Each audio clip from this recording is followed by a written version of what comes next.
Niki Lauda's career will go down in history as not just one of the most remarkable in Formula One, but in all of sports.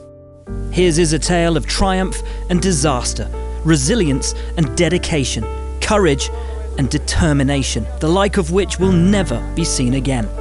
A movie script story that was eventually immortalised on Hollywood celluloid. Lauda was born into a prominent banking dynasty in 1949, but the young Austrian had no desire to follow in the family business, and against his grandfather's wishes, he parlayed family wealth and a life insurance policy into a bank loan that he would use to finance his racing dreams. It was a bold and desperate ploy which in later years he admitted should never have worked, but it got him all the way to Formula One.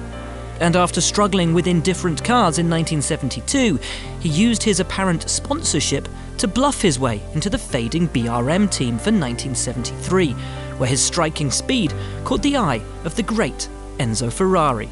Lauda promptly bought his way out of his BRM drive and moved to Maranello, beginning one of the most successful relationships in Formula One. Ferrari, who hadn't had a champion since John Surtees in 1964, was impressed by the skinny Austrian's self-confidence and no-nonsense work ethic, and his calculating approach and brutal honesty earned him the nickname The Computer. A pair of victories in Spain and the Netherlands arrived in 1974, before Lauda and Ferrari hit the jackpot in 1975 with World Championship success. The following year, he looked certain to repeat the success, having taken 5 victories by mid-summer. But then came the defining moment of his career. On lap 2 of the German Grand Prix at the desperately dangerous Nürburgring, a race Lauda had argued shouldn't have gone ahead, the Austrian's Ferrari inexplicably crashed and burst into flames. 4 brave drivers and a marshal plunged into the towering inferno and hauled Lauda out. But by that stage, he'd suffered first-degree burns on his head and wrists, several broken bones, and had his lungs scorched from inhaling toxic fumes. The situation was so dire that as Lauda lay in hospital, he was administered the last rites by a priest. But still, the Austrian, with sheer bloody-minded determination, fought on.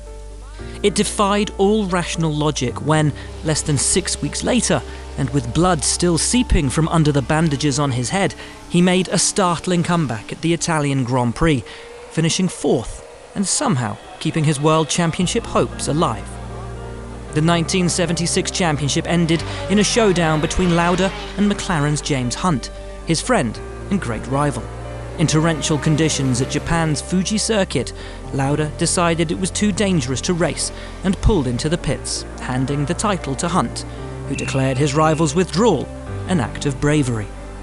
Any suggestion that Lauda's power had diminished, however, would be quickly dispelled the following season, when he clinched the title with 2 races to go, before promptly leaving Ferrari. The following year, he won twice for Bernie Ecclestone's Brabham team, including, famously, in the BT46 fan car. But after a disappointing start to the 1979 campaign, the no-nonsense Austrian walked away from the sport and straight into retirement midway through the Canadian Grand Prix weekend, claiming he was tired of driving around in circles. Using his business acumen, Lauda used his time away from Formula One to start his own airline. But 3 years later, he'd be back on the grid after signing reportedly the most lucrative contract in history with McLaren. The comeback would yield a deserved 3rd world title, with Lauda beating rapid young teammate Alain Prost to the 1984 title by the slimmest of margins, just half a point. He was the toughest guy to beat, as far as I know, the toughest guy, so therefore this championship is the most important one for me. A final victory followed in 1985 before he hung up his helmet for good, though in truth, Lauda never really left the paddock. In the years that followed, he worked as an advisor for Ferrari, then as team principal for Jaguar, as well as a TV commentator.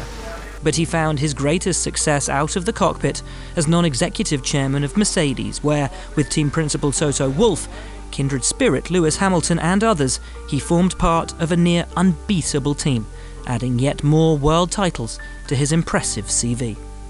A much-missed presence from the paddock this season following lung surgery, Lauda's return to Formula One had been eagerly anticipated.